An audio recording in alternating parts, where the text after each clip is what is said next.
선생님, 소변을 보면 이상하게 거품이 많은 것 같아요. 제 몸이 의심스러울 땐 어떻게 해야 하나요? 오늘 췌장암, 대장암에 대한 바른 정보를 알려드리겠습니다. 저는 20년간 소화기 기능과 대사 변화를 연구해온 박사 김선호입니다.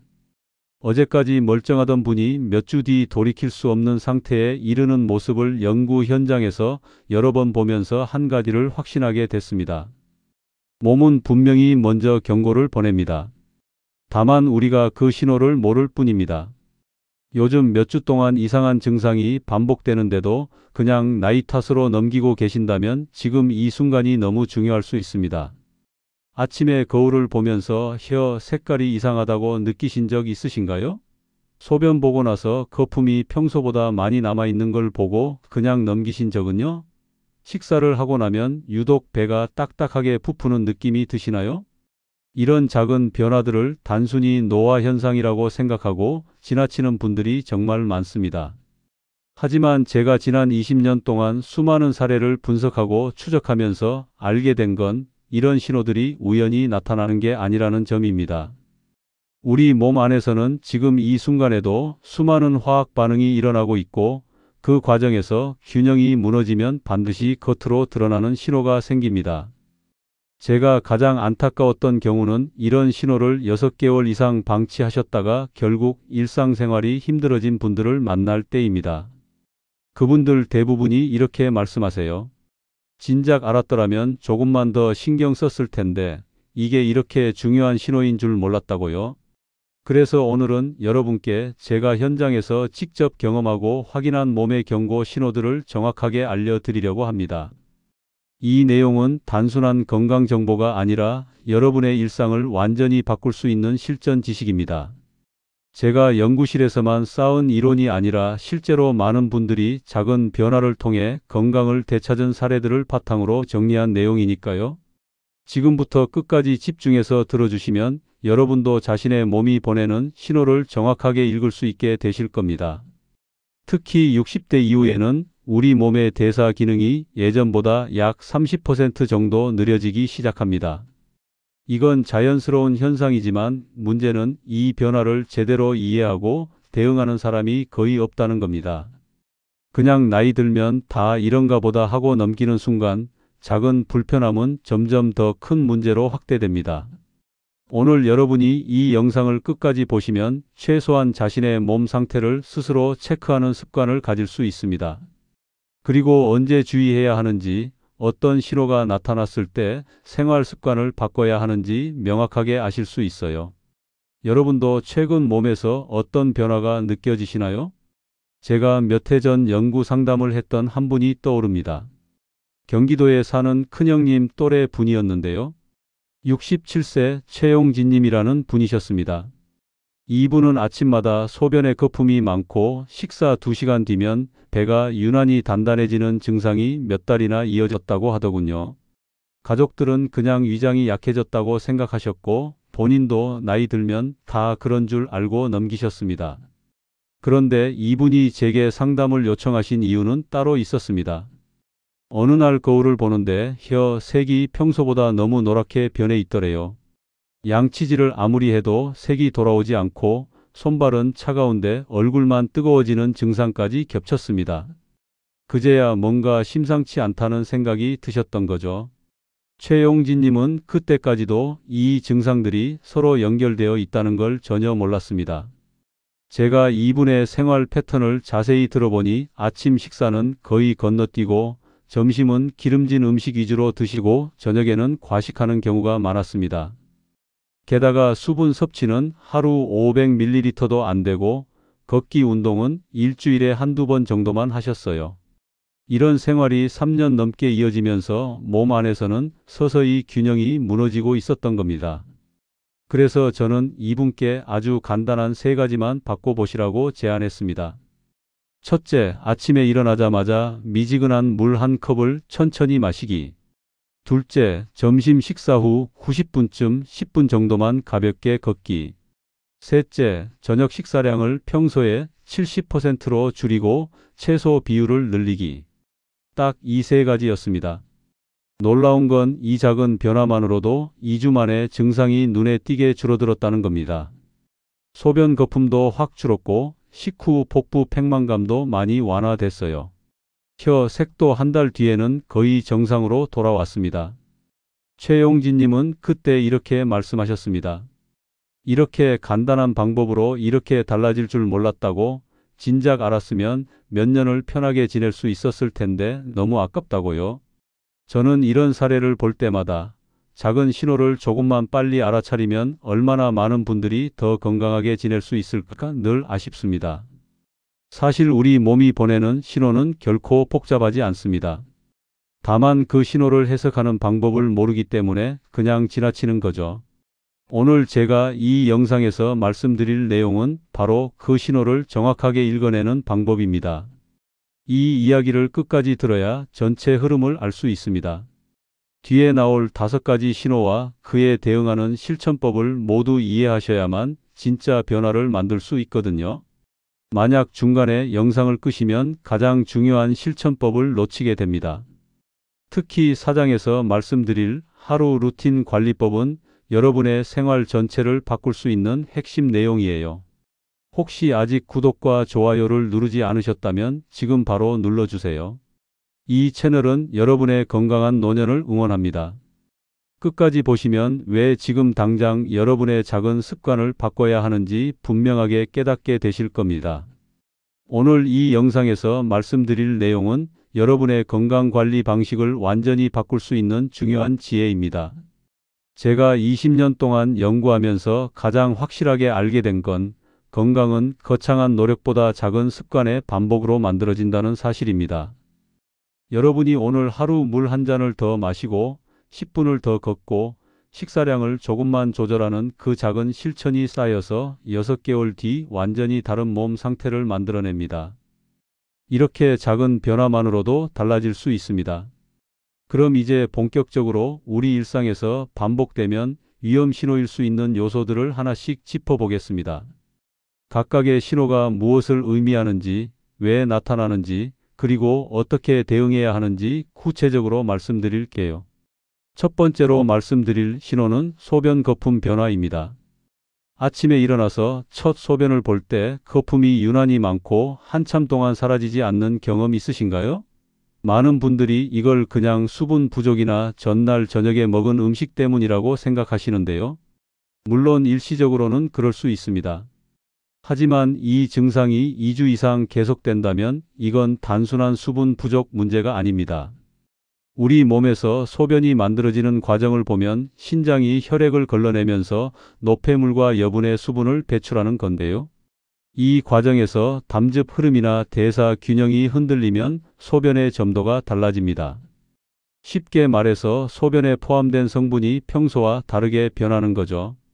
그래서 거품이 많이 생기고 오래 남는 겁니다. 국내 생활건강연구원에서 진행한 조사를 보면 체내 담즙 흐름 변화가 소변 상태에 직접적인 영향을 준다는 결과가 나와 있습니다. 담즙은 우리가 지방을 소화할 때 꼭 필요한 물질인데 이게 제대로 순환하지 못하면 대사 과정 전체가 영향을 받습니다. 그 결과가 소변 거품으로 나타나는 거예요. 실제로 양평에 사는 69세 정혜일님은 몇 달간 아침마다 소변 거품이 계속됐지만 물 많이 마시면 나아지겠지 하고 넘기셨습니다. 하지만 물을 아무리 마셔도 증상은 계속됐고 나중에는 소변 색깔도 평소보다 진해지더래요. 그제야 뭔가 이상하다고 느끼고 생활 습관을 점검하기 시작하셨는데 알고 보니 기름진 음식을 너무 자주 드시고 걷기 운동은 거의 안 하고 계셨던 겁니다. 그래서 제가 정혜일님께 드린 조언은 간단했습니다. 아침마다 변기 물 내리기 전에 소변 색과 거품이 남는 시간을 10초 정도만 관찰해 보시라고 했어요. 이게 중요한 이유는 매일 확인해야 패턴을 알 수 있기 때문입니다. 하루 이틀 변화는 큰 의미가 없습니다. 하지만 2주 이상 비슷한 상태가 지속된다면 그건 분명히 몸이 보내는 신호예요. 그리고 하나 더 주의하실 점은 거품이 많다고 해서 무조건 문제가 있는 건 아니라는 겁니다. 소변을 세게 보거나 변기 세정제 성분 때문에 거품이 생길 수도 있거든요. 중요한 건 거품이 10분 이상 천천히 사라지는지 색깔이 평소보다 진하거나 탁한지를 함께 봐야 합니다. 요즘 여러분의 소변 상태가 평소보다 달라졌다는 느낌이 있으신가요? 두 번째 신호는 식후 1시간에서 2시간 사이에 나타나는 복부 팽만입니다. 식사를 마치고 1시간쯤 지나면 배가 딱딱하게 부풀어 오르는 느낌, 많은 분들이 경험하실 겁니다. 이걸 대부분 과식 때문이라고 생각하시는데 사실 소량만 드셔도 똑같은 증상이 반복된다면 이건 다른 문제입니다. 우리 소화 시스템은 음식이 들어오면 일정한 리듬에 맞춰 효소를 분비합니다. 위에서 소장으로, 소장에서 대장으로 음식물이 이동하면서 각 단계마다 필요한 효소가 나와야 하는데 나이가 들면서 이 리듬이 조금씩 느려지거나 불규칙해집니다. 특히 지방을 분해하는 효소가 제때 나오지 않으면 장 안에서 발효가 일어나고 그 과정에서 가스가 생깁니다. 한국대사환경연구단은 식후 소화 시점별로 장내 가스량을 측정한 결과를 발표했는데요. 식후 90분에서 120분 사이에 가스량이 급증하는 사람들의 경우 대부분 효소 분비 리듬에 문제가 있었다고 합니다. 이건 단순히 배가 부른 느낌이 아니라 실제로 장 안에서 비정상적인 발효가 일어나고 있다는 신호입니다. 충주에 사는 72세 이범수님은 점심만 먹으면 바지 단추를 풀어야 할 만큼 배가 더부룩했다고 합니다.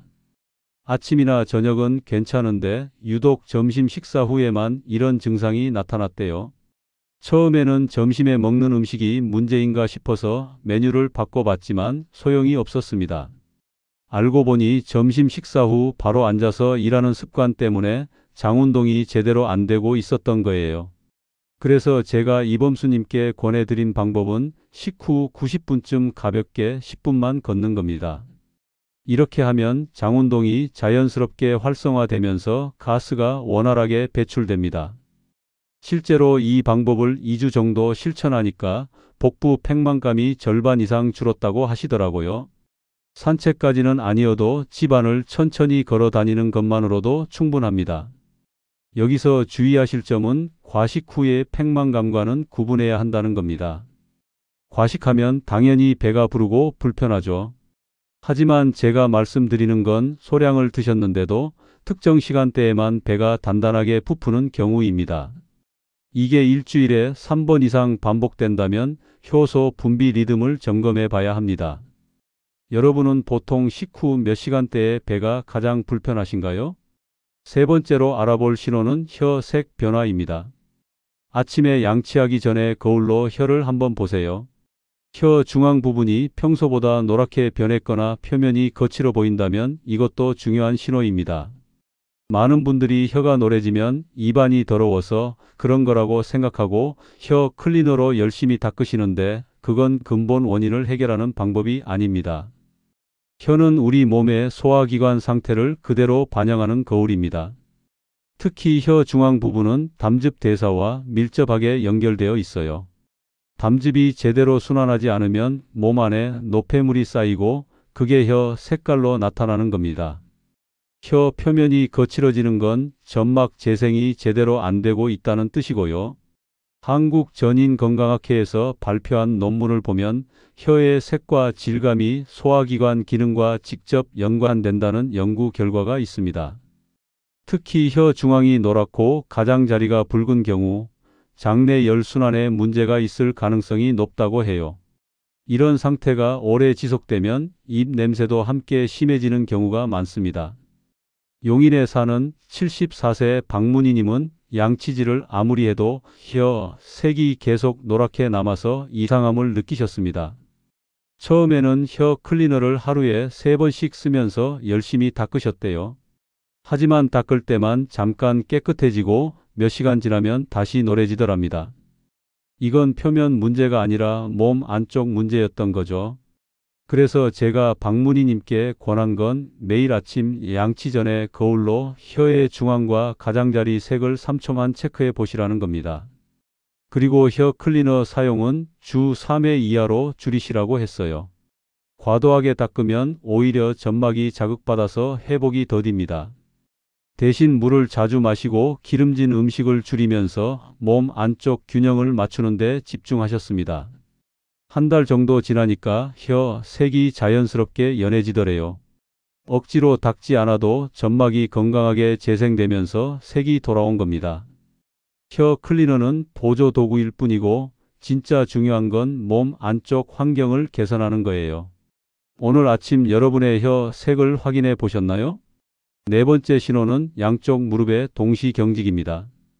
한쪽 무릎이 아프거나 뻣뻣한 건 관절 자체의 문제일 수 있지만 양쪽 무릎이 동시에 굳는 느낌이 든다면 이건 다른 차원의 문제입니다. 날씨가 춥거나 습할 때만 그런 게 아니라 날씨와 관계없이 매일 아침 일어나면 무릎이 양쪽 다 뻣뻣하다면 전신염증 반응과 관련이 있을 수 있습니다. 우리 몸에서 염증 반응이 일어나면 혈액 속에 염증 물질이 돌아다니면서 관절 부위에 영향을 줍니다.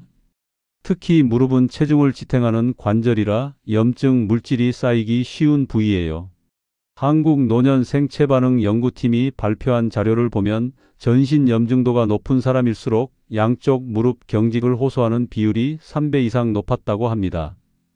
안산에 사는 76세 강재영님은 아침마다 무릎이 20분씩 굳는 느낌이 지속됐지만 그냥 근육이 약해져서 그런가 보다 생각하셨습니다. 스쿼트나 계단 오르기 운동을 열심히 하셨는데 증상은 전혀 나아지지 않더래요. 알고 보니 운동 방법이 문제가 아니라 몸 안쪽에 염증이 쌓여 있었던 겁니다. 제가 강재영님께 권한 방법은 운동량을 늘리는 게 아니라 오히려 무릎 주변을 부드럽게 마사지하는 겁니다.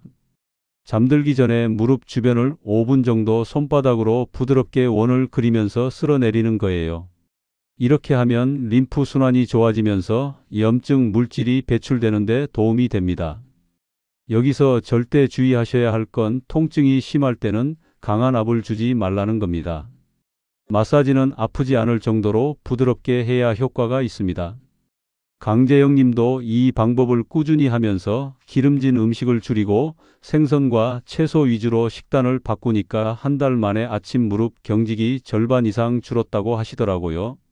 두 무릎이 동시에 뻣뻣해지는 경험 혹시 있으신가요? 다섯 번째 신호는 밤 시간대 체온 불균형입니다. 잠들려고 누웠는데 손발은 차갑고 얼굴만 뜨거워지는 경험 있으시죠? 이걸 갱년기나 단순한 혈액순환 문제로만 생각하시는 분들이 많은데 사실 이건 자율신경 조절 기능에 변화가 생겼다는 신호입니다. 우리 몸은 낮에는 교감신경이 활성화되고 밤에는 부교감신경이 활성화되면서 자연스럽게 휴식 모드로 들어갑니다. 이때 체온도 전체적으로 조금 낮아지면서 숙면을 돕는데 자율신경 밸런스가 무너지면 이 과정이 제대로 작동하지 않습니다. 그래서 손발은 차가운데 머리와 얼굴로만 열이 몰리는 거예요. 아시아 자율신경 분석센터 연구에서는 야간 체온 불균형이 특정 장기 기능 변화와 연관된다는 자료를 발표했습니다. 특히 소화기관과 간 기능이 약해지면 밤 시간대 열 조절이 잘 안 된다고 해요. 대전에 사는 71세 김기한님은 겨울철에도 얼굴 열감 때문에 창문을 열고 주무셨답니다. 난방을 틀어도 얼굴만 화끈거려서 잠을 제대로 못 주무셨대요.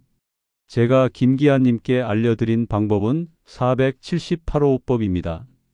잠들기 30분 전에 4초 동안 코로 숨을 들이마시고 7초 동안 숨을 멈추고 8초 동안 입으로 천천히 내쉬는 걸 5회 반복하는 거예요. 이 호흡법은 부교감신경을 자극해서 몸을 자연스럽게 휴식 모드로 만들어 줍니다. 김기한 님이 이 방법을 2주 정도 실천하니까 밤에 얼굴이 화끈거리는 증상이 많이 줄었다고 하세요. 대신 지나친 찬 공기 노출은 피하셔야 합니다. 창문을 활짝 열고 자시는 건 혈압 변화를 일으킬 수 있어서 오히려 위험합니다. 적당히 환기는 하되 실내 온도는 18도에서 20도 사이로 유지하는 게 좋아요. 밤에만 얼굴이 뜨겁고 손발은 차가운 경험 있으신가요? 이제 이 5가지 신호를 이해했으니 실제로 일상에서 어떻게 관리해야 하는지 확장해서 더 깊게 살펴보겠습니다. 자, 지금까지 몸이 보내는 5가지 신호를 자세히 살펴봤습니다. 그런데 신호를 알아차리는 것만으로는 부족합니다. 실제로 어떻게 생활 속에서 실천하느냐가 훨씬 더 중요하죠. 그래서 지금부터는 여러분이 매일 반복할 수 있는 구체적인 관리법을 하나씩 알려드리겠습니다. 이 방법들은 제가 직접 수많은 사례를 통해 효과를 확인한 것들입니다. 먼저 아침 따뜻한 수분 공급입니다. 잠에서 깨면 우리 몸은 최소 6시간에서 8시간 동안 물을 한 방울도 섭취하지 않은 상태입니다. 이때 장과 소화기관은 긴장된 상태로 굳어 있어요. 그래서 아침에 가장 먼저 해야 할 일이 미지근한 물 한 컵을 천천히 마시는 겁니다. 여기서 중요한 건 물의 온도입니다. 너무 차가운 물은 오히려 장을 자극해서 경련을 일으킬 수 있어요. 반대로 너무 뜨거운 물은 식도와 위 점막을 자극합니다. 가장 좋은 온도는 체온과 비슷한 36도에서 40도 사이입니다. 이 정도 온도의 물은 장의 긴장을 풀어주고 연동 운동을 부드럽게 활성화시킵니다. 제가 권하는 방법은 일어나고 10분 안에 200ml에서 300ml 정도를 마시는 겁니다. 한 번에 벌컥벌컥 마시지 마시고 천천히 3분에서 5분에 걸쳐서 조금씩 마시세요. 이렇게 하면 위장이 서서히 깨어나면서 하루를 시작할 준비를 합니다. 많은 분들이 아침에 커피부터 드시는데 커피는 최소한 물 한 컵을 마신 30분 뒤에 드시는 게 좋습니다. 부산에 사는 68세 한영수님은 평생 아침에 일어나자마자 커피를 드시는 습관이 있었습니다.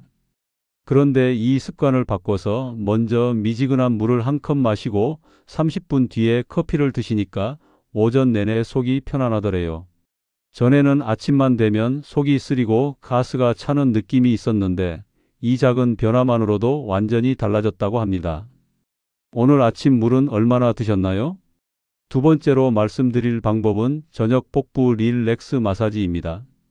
하루 종일 음식을 소화하느라 일한 우리 배는 저녁이 되면 상당히 피곤한 상태입니다. 특히 배 주변에 림프 흐름이 막혀 있으면 노폐물이 제대로 배출되지 않고 쌓입니다. 그래서 잠들기 전에 배를 부드럽게 마사지해 주는 게 중요합니다. 방법은 간단합니다.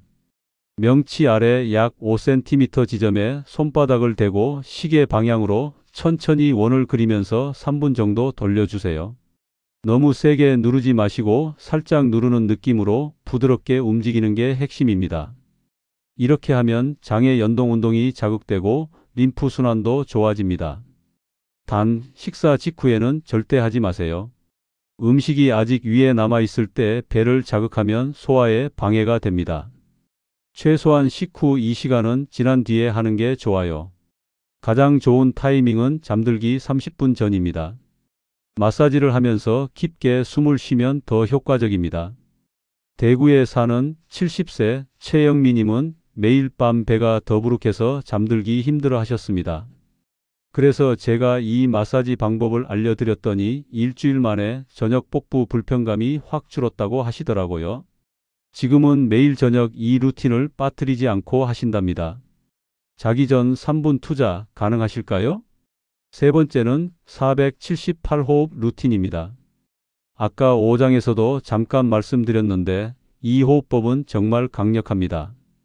스트레스 호르몬을 감소시키고 부교감신경을 활성화하는데 탁월한 효과가 있다는 연구 결과가 여러 번 나왔어요.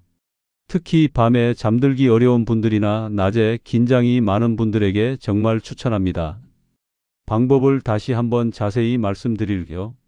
먼저 코로 숨을 4초 동안 천천히 들이마십니다. 이때 배까지 공기가 들어가는 느낌으로 깊게 마시세요. 그 다음 숨을 7초 동안 멈춥니다. 이 단계가 가장 중요한데요. 숨을 멈추는 동안 산소가 혈액 속으로 충분히 흡수됩니다. 마지막으로 입으로 8초 동안 천천히 내쉬세요. 이때 후 하는 소리를 내면서 길게 내쉬는 게 포인트입니다. 이 과정을 5회 반복하는데 약 2분 정도 걸립니다. 처음에는 숨을 7초 동안 멈추는 게 힘들 수 있어요. 그럴 땐 들이마시는 시간과 멈추는 시간을 조금 줄이셔도 괜찮습니다. 중요한 건 비율입니다. 들이마시기 4, 멈추기 7, 내쉬기 8의 비율을 유지하는 게 핵심이에요. 익숙해지면 하루에 아침 한 번, 저녁 한 번 이렇게 2번 하시는 걸 권합니다. 전주에 사는 73세 서동훈님은 밤마다 잠들기까지 1시간 넘게 뒤척이셨답니다. 머릿속이 복잡하고 몸은 긴장돼서 좀처럼 잠이 오지 않더래요. 그런데 이 478호흡을 잠들기 전에 5회 반복하니까 10분 안에 잠들더라는 겁니다. 신기하게도 호흡을 하는 동안 몸의 긴장이 확 풀리면서 자연스럽게 졸음이 왔다고 해요. 하루 몇 번 정도 호흡을 의식적으로 해보시나요? 네 번째는 부담 적은 식단 구성입니다. 나이가 들면서 소화효소 분비량이 줄어들기 때문에 젊을 때처럼 기름진 음식을 많이 먹으면 소화가 잘 안 됩니다. 특히 돼지고기나 튀김 같은 기름 많은 음식은 장내 발효를 더 쉽게 일으킵니다. 그래서 60대 이후에는 식단 구성을 조금 바꿔야 합니다. 제가 권하는 식단의 기본은 생선, 녹색 채소, 베리류 중심입니다. 생선은 단백질도 풍부하고 오메가3 지방산이 많아서 염증을 줄이는 데 도움이 됩니다. 녹색 채소는 식이섬유가 풍부해서 장운동을 활발하게 하고요. 베리류는 항산화 물질이 많아서 세포 노화를 늦춥니다. 한 끼 식사에서 채소가 차지하는 비율을 절반 이상으로 늘리는 게 목표입니다. 예를 들어 점심에 생선구이를 드신다면 밥 한 공기에 생선 한 토막, 그리고 샐러드나 나물을 2-3가지 정도 곁들이는 겁니다. 이렇게 하면 자연스럽게 채소 비율이 늘어나고 칼로리는 줄어듭니다. 그리고 갑작스러운 절식은 절대 하지 마세요. 어떤 분들은 살을 빼겠다고 갑자기 하루 한 끼만 먹거나 물만 마시는 경우가 있는데 이건 오히려 대사 기능을 흔듭니다. 몸이 기아 상태라고 판단해서 에너지를 저장하려고 하거든요. 그래서 요요 현상도 쉽게 옵니다. 창원에 사는 69세 김정란님은 평생 고기와 튀김을 좋아하셨는데 식단을 생선과 채소 중심으로 바꾸니까 한 달 만에 아침 소변 거품이 확 줄었다고 합니다. 체중도 3kg 정도 자연스럽게 빠지면서 몸이 가벼워졌대요. 억지로 굶지 않았는데도 몸이 알아서 정리되더라는 겁니다. 요즘 식단에서 가장 부담되는 음식은 무엇인가요? 5번째는 가벼운 유산소 습관입니다. 운동이라고 하면 헬스장 가서 땀 흘리며 하는 걸 떠올리시는데 사실 60대 이후에는 그렇게까지 할 필요 없습니다. 오히려 가볍게 매일 조금씩 움직이는 게 훨씬 효과적입니다. 규칙적인 움직임은 장운동을 안정시키고 혈액순환을 좋게 만듭니다. 제가 권하는 건 하루 총 30분 걷기입니다. 한 번에 30분을 걸어도 좋고 10분씩 3번 나눠 걸어도 괜찮습니다. 중요한 건 매일 하는 겁니다. 일주일에 한두 번 1시간씩 걷는 것보다 매일 30분씩 걷는 게 훨씬 효과가 좋아요. 걷기는 관절의 부담도 적고 심폐 기능도 강화됩니다. 단 이른 아침 무리한 등산은 피하세요. 아침에는 혈압이 불안정한 경우가 많아서 갑자기 높은 곳으로 올라가면 위험할 수 있습니다. 평지를 천천히 걷는 게 가장 안전합니다. 속도는 옆 사람과 대화할 수 있을 정도면 적당합니다. 너무 빠르게 걸으면 오히려 무릎에 부담이 갑니다. 인천에 사는 75세 이철미님은 평생 운동을 별로 안 하셨는데 제가 하루 30분 걷기를 권해드렸더니 한 달 만에 무릎 경직이 절반 이상 줄었다고 합니다. 처음에는 10분도 힘들어 하셨는데 점차 익숙해지면서 지금은 하루 40분씩 걷고 계신답니다. 걷고 나면 몸이 가볍고 잠도 잘 온다고 하시더라고요. 오늘 발걸음 얼마나 걸으셨나요? 6번째는 스트레스 관리입니다. 많은 분들이 간과하시는 부분인데 스트레스는 우리 몸의 모든 시스템에 영향을 줍니다. 특히 소화 기능과 면역 기능을 약화시키는 주범이에요. 화가 나거나 걱정이 많을 때 속이 더부룩하거나 소화가 안 된 경험 있으시죠? 그게 바로 스트레스가 소화 기능에 미치는 영향입니다. 스트레스를 완전히 없앨 수는 없지만 관리는 할 수 있습니다. 가장 간단한 방법은 하루 10분 명상입니다. 명상이라고 해서 거창한 게 아니라 조용히 앉아서 눈을 감고 호흡에만 집중하는 겁니다. 들숨과 날숨을 천천히 느끼면서 머릿속 생각을 비우는 거예요. 처음에는 잡념이 자꾸 떠오를 겁니다. 그럴 땐 그냥 그 생각을 인정하고 다시 호흡에 집중하면 됩니다. 이렇게 매일 10분씩만 하셔도 스트레스 호르몬이 줄어들고 마음이 안정됩니다. 또 다른 방법은 자연 속에서 시간을 보내는 겁니다. 공원을 걷거나 나무를 바라보는 것만으로도 스트레스가 줄어든다는 연구 결과가 있어요. 일곱 번째는 충분한 수면입니다. 나이가 들수록 잠이 줄어드는 건 어쩔 수 없지만 그래도 최소 6시간은 주무셔야 합니다. 수면 시간이 부족하면 우리 몸의 회복 기능이 제대로 작동하지 않습니다. 특히 밤 11시에서 새벽 3시 사이는 간과 소화기관이 재생되는 시간인데 이 시간에 깨어 있으면 다음 날 컨디션이 엉망이 됩니다. 잠들기 어려우신 분들은 침실 환경을 점검해 보세요. 침실 온도는 18도에서 20도가 적당하고 조명은 최대한 어둡게 하는 게 좋습니다. 자기 전에 스마트폰을 보는 습관도 끊으세요. 블루라이트가 수면 호르몬 분비를 방해합니다. 대신 책을 읽거나 가벼운 스트레칭을 하는 게 도움이 됩니다. 이제 마지막으로 오늘 내용을 정리하면서 꼭 기억해야 할 핵심을 말씀드리겠습니다. 오늘 말씀드린 5가지 신호 기억하시나요? 소변 거품 변화, 식후 복부 팽만, 혀 색 변화, 양쪽 무릎의 동시 경직, 밤 시간대 체온 불균형. 이 모든 신호는 나이 들어 나타나는 흔한 변화처럼 보이지만 실제로는 몸이 보내는 중요한 경고입니다. 잘못 관리하면 이런 신호들을 그냥 피로나 소화 불량 정도로 여기고 지나치기 쉽습니다. 그렇게 몇 달, 몇 년을 넘기다 보면 작은 불편함이 점점 더 큰 문제로 커집니다.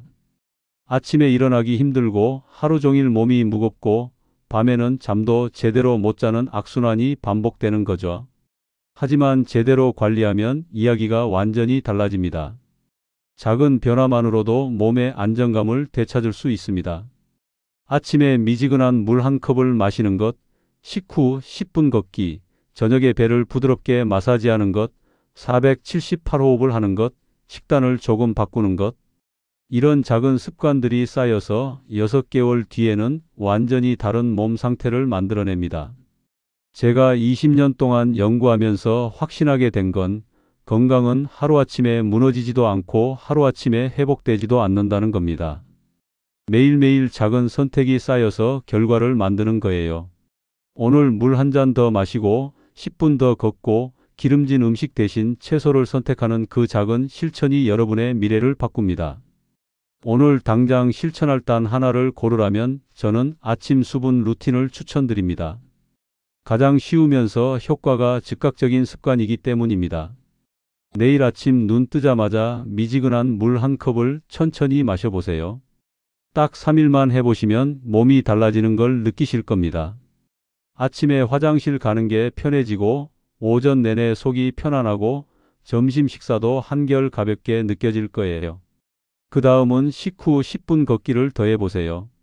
점심 먹고 90분쯤 지났을 때 집안을 천천히 걸어 다니거나 밖으로 나가서 가볍게 산책하는 겁니다. 이것도 일주일만 꾸준히 하시면 식후 복부 팽만감이 확연히 줄어듭니다. 이 2가지만 실천하셔도 여러분의 하루가 완전히 달라질 겁니다. 제가 오늘 말씀드린 내용은 거창한 치료법이나 특별한 비법이 아닙니다. 그냥 우리 일상에서 누구나 할 수 있는 아주 작은 습관들입니다. 하지만 이 작은 습관이 모여서 큰 변화를 만듭니다. 제가 지난 20년 동안 수많은 분들을 만나면서 확인한 진실입니다. 특히 60대 이후에는 몸이 예전 같지 않다고 느끼실 겁니다. 젊을 때처럼 무리해도 금방 회복되지 않고 작은 불편함이 오래 갑니다. 그래서 더욱 신경 써야 합니다. 하지만 너무 걱정하지 마세요. 오늘부터 작은 습관 하나씩만 바꿔가시면 됩니다. 한꺼번에 다 하려고 하지 마시고 하나씩 천천히 익혀가세요. 처음 일주일은 아침 물 마시기만 하세요. 그게 익숙해지면 그 다음 주에는 식후 걷기를 더하는 겁니다. 이렇게 하나씩 더해가다 보면 한 달 뒤에는 오늘 제가 말씀드린 습관들이 자연스럽게 여러분의 일상이 될 겁니다. 그리고 3개월 뒤에는 몸이 보내는 신호들이 하나둘씩 사라지는 걸 느끼실 거예요. 다음 영상에서는 생활 속에서 대사 기능을 무너뜨리는 의외의 습관들을 더 깊게 다뤄보겠습니다. 우리가 별 생각 없이 하는 행동들이 사실은 건강에 얼마나 큰 영향을 주는지, 그리고 그걸 어떻게 고칠 수 있는지 구체적으로 알려드릴게요. 많은 분들이 모르고 계신 중요한 내용이니까 꼭 다음 영상도 챙겨보시길 바랍니다. 오늘 내용 중 가장 마음에 남는 신호가 무엇인지 댓글로 남겨주세요. 여러분의 경험도 함께 나눠주시면 다른 분들께도 큰 도움이 됩니다. 누군가는 여러분의 댓글을 보고 용기를 얻어 오늘부터 습관을 바꾸기 시작할 수도 있습니다. 우리 함께 건강한 노년을 만들어가요.